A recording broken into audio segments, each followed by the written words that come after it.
I start off by soaking my paper and staining it with a really watered down mix of Payne's Gray and Burnt Umber.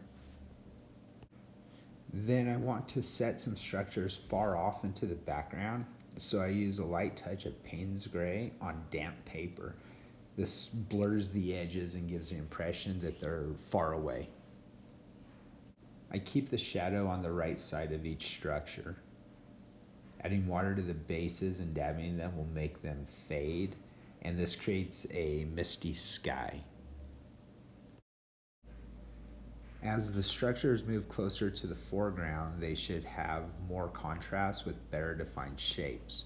So I thicken my Payne's Gray and put more emphasis on shadows and definition. This process of adding clarity as structures move closer to the foreground continues.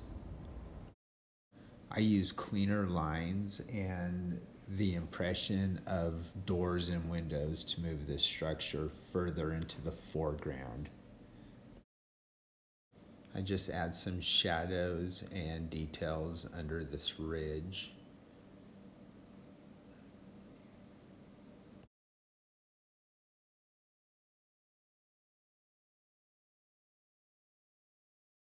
I sketch the basic shapes of the foremost structure and continue to use Payne's Gray and the concept of increasing contrast. You could see that I put a lot more emphasis on the details and edges. This is the closest structure, so it should be the easiest to see.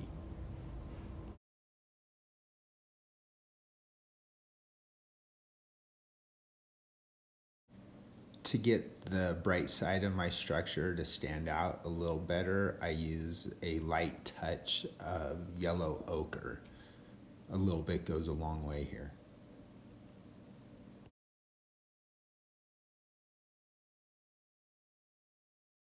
I wanted to fill some of this empty space in the middle, so I added a couple mid-ground structures.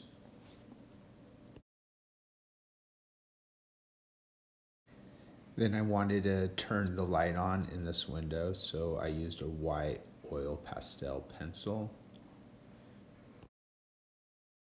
And that's the complete floating city background. Still not sure what I'm going to do in the foreground.